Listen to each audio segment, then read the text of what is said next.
Hello, good morning. May buntag mga bata, ani ay kita karon sa atoang story portion. Usa na to sugdan ang atong story manganta usa kita. Panahon sa istorya, panahon sa istorya. La la la la la la, panahon sa istorya. Itakom ang baba, ibutang kamot sa paa. La la la la la la, panahon sa istorya. Okay. So, inyong baba itakong ang kamot ibutang sa paa o magtanaw sa cellphone ni teacher. Ako si Teacher Daga, mag-istorya sa inyo karon mahitungod sa usa ka bata. Batang lalaki nga adunay paborito nga sanina. Usa na ko basahon ang istorya karon, mangutana usa ako kaniya. Nakaagi na ba mo nga naay paboritong sanina? Unsay color sa imong paboritong sanina?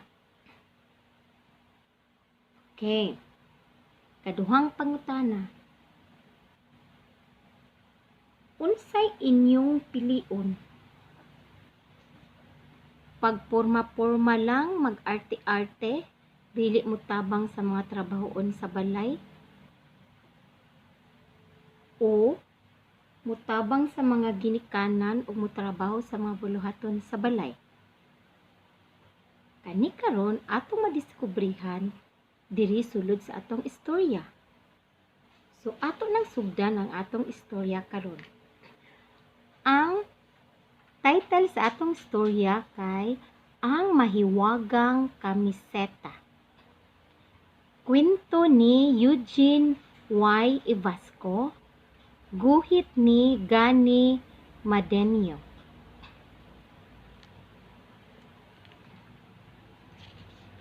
Ang Mahiwagang Kamiseta.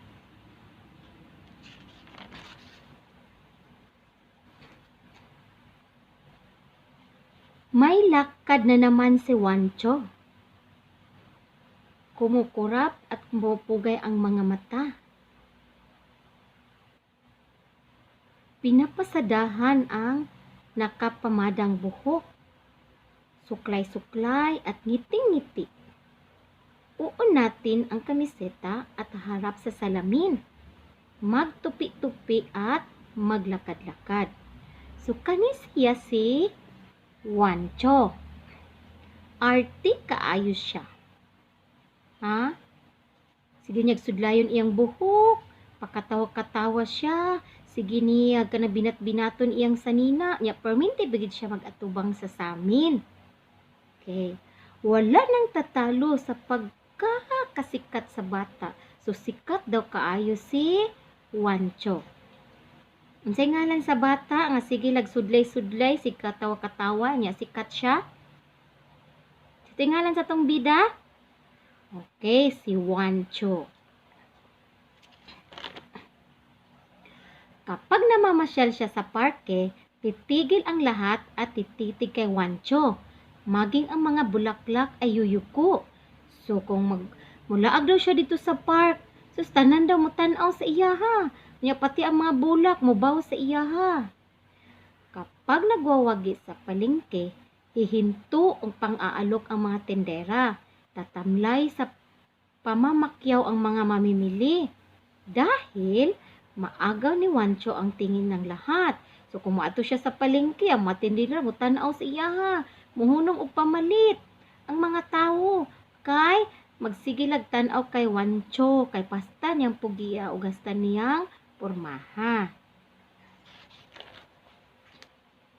Tuwing mapapadpad sa ibang bayan, ug maato siya sa laing lugar, kakamayan at mapapanganga ang mga tao. So, kumustahon din siya, magsikas din sila, din ang mga tao magnganga, idol kay siya.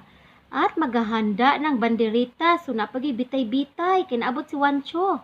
So, yuyuko ang mga tag-a, so ang mga matatangkad daw, magyuko sa iyaha, then titingala ang mga pandak ng mga bata. So, katumagag may mga bata, muhangad sa iya, mga dagko mo, yuko sa iyaha. Tuwing nagmimerienda sa restaurant, magliliwanag ang mga mata ng mga kusinira. So, kung kaon siya dito sa restaurant, ang mga kusinira taon, mangigad yung mga mata mo, tanaw ka Wancho. At maghahanda pa ng mga katakatakam na mga ulap. So, handaan dito siya mga lami, kay nga mga pagkaon. Tanawa color kaayo na ice cream, na hotdog, diba? Dapat yung siopaw. Tuwing gagawi sa paradahan ng jeep, magkakalansingan ang mga barya.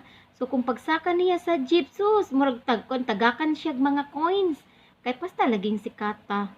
Then, magkasira-sira at magkahaba-habang pila. Inaalok ng lahat ang nasumunod ng biyahe ang mga bata. So, magkandara pa, gidugpuan ka ng sakay jeep kay naa si Wancho sa sulod. Tuwing bibisita sa barberia, kung magpagupit siya sa barbero, titigil ang kalansing ng gunting. So, mahilom ang paggunting sa customer kay mutanaw sa kanisulod si Wancho sa barbero.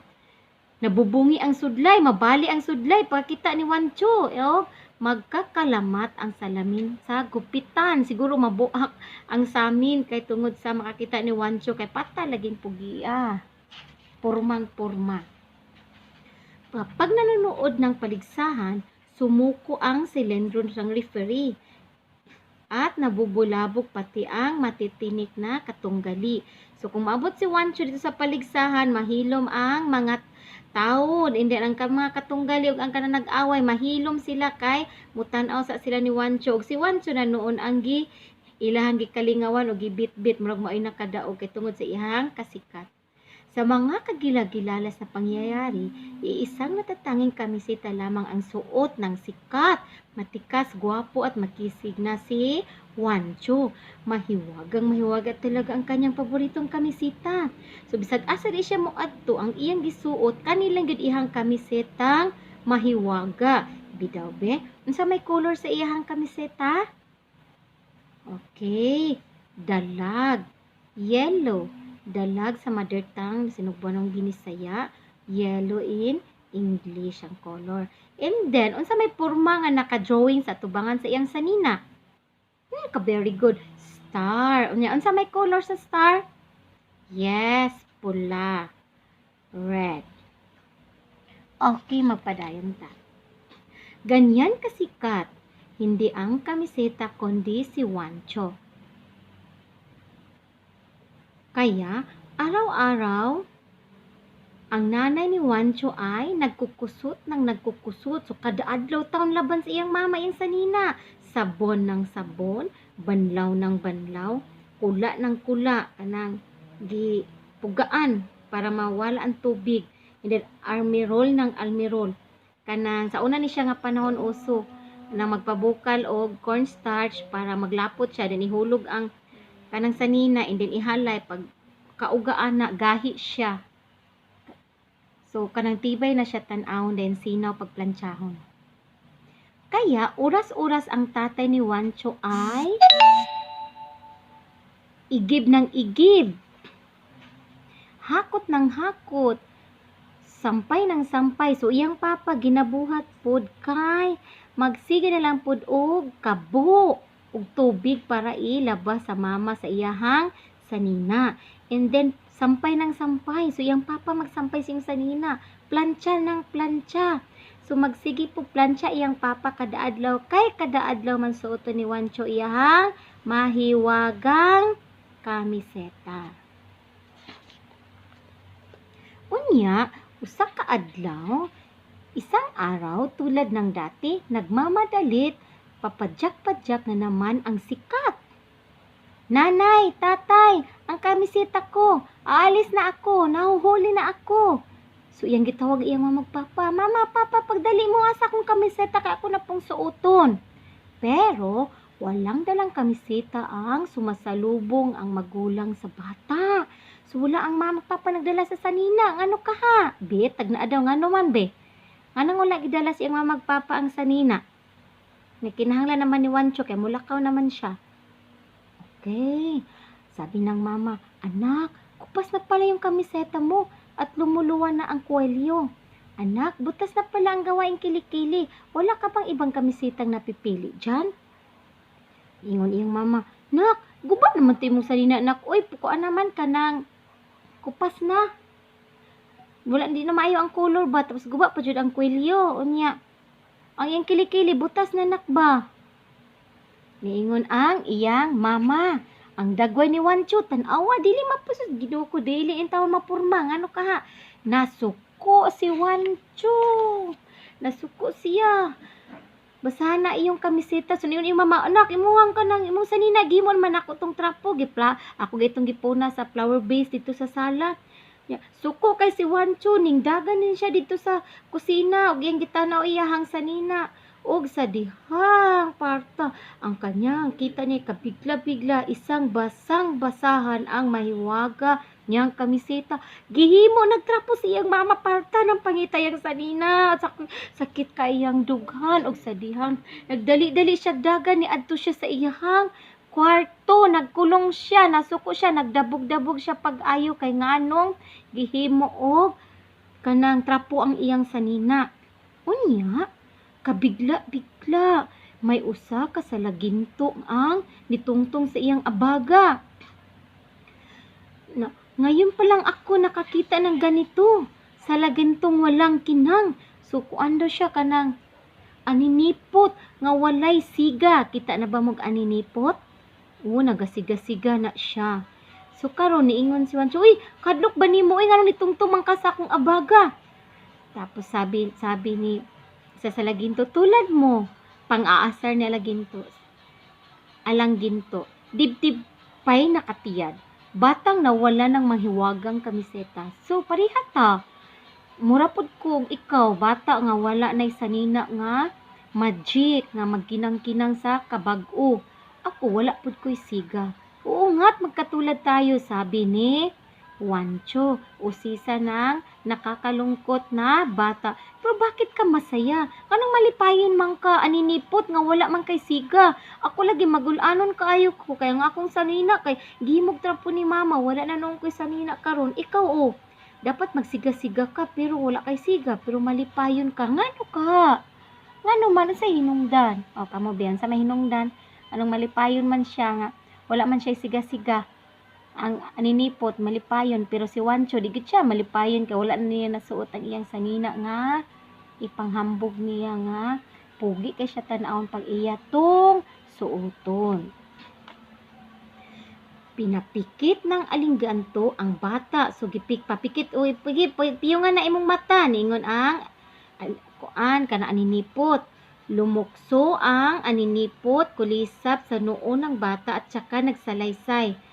Nalagas ang kinang ko sa aking pakpak at mukha. Nakikita mo ba ang mga kinang sa lupa? Hayun, iyon pa. Itinuro ni Aliginto ang kanyang kinang kasama ang mga alikabok. So, yan gipapiyong ang bata. And then, initungtong siya sa agtang. Kabalo niya, nagstorya siya, kalbalo pa ka. Kung asa ron ang akong mga kinang, nasa yuta nagsagol-sagol. Laro, nagilak-gilak. Kay nangatanggal na siya.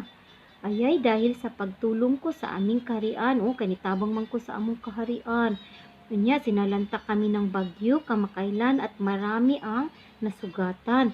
Nagrepresenta akong manguha ng dahong gamot sa malayong kagubatan at bulubundukin. Pero kapalit ng aking kinang ang bisa ng mga gamot. So, kadagan man nasalanta sa bagyo, nagkasakit iyang mga kauban, di volunteer siya nga maadto sa bukid sa layo para manguha lang og kanang tambal. Pero ningon putong tagiya sa tambal sa bukid nga tagaan ta kag tambal pero kapalit ana imuhang mga gilak-gilak sa imong lawas, mawala ng gilak-gilak sa imong lawas, matanggal na. Pero ihatag nako sa imong ang gamot para magamit nimo sa imong mga kauban. Hindi ka ba nalulungkot? Sabi ni Wancho sa kulisap. Wala di ka naguol, nagikuhaan man ka og kanang sanang sinaw-sinaw sa imuhang lawas. Siya nga, masaya ako kahit wala akong kislap. Halos umaawit si Alangginto. May mas mahalaga pa sa kinang. So bahala ko dili ko. Ningon ang kanang aninipot, bahala gula ako nagilak-gilak. At least nakatabang ko sa akong makauban, natagaan ako sila gamot nga katumbas ako ang gilak-gilak. So nagsekripisyo si Kinsay nagsakripisyo para makatabang siya sa iyang mga kauban? Tama, si Aninipot. Buutan ba si Aninipot o bad? Yes, buutan kaayo siya kay nagsakripisyo siya sa kaugalingong kalipay aron lang makataban sa uban niyang mga kapamilya, kaibigan ug mga silingan sa ilahang gingharian. Unya, umikot ang paningin ni Wancho habang nagsasalaysay ang salaginto. Para ba siyang nahilo siya. Nagliliwanag, magdidilim, bumabalik, maya-maya, lumantad kay Wancho ang luntiang karian ng kulisap.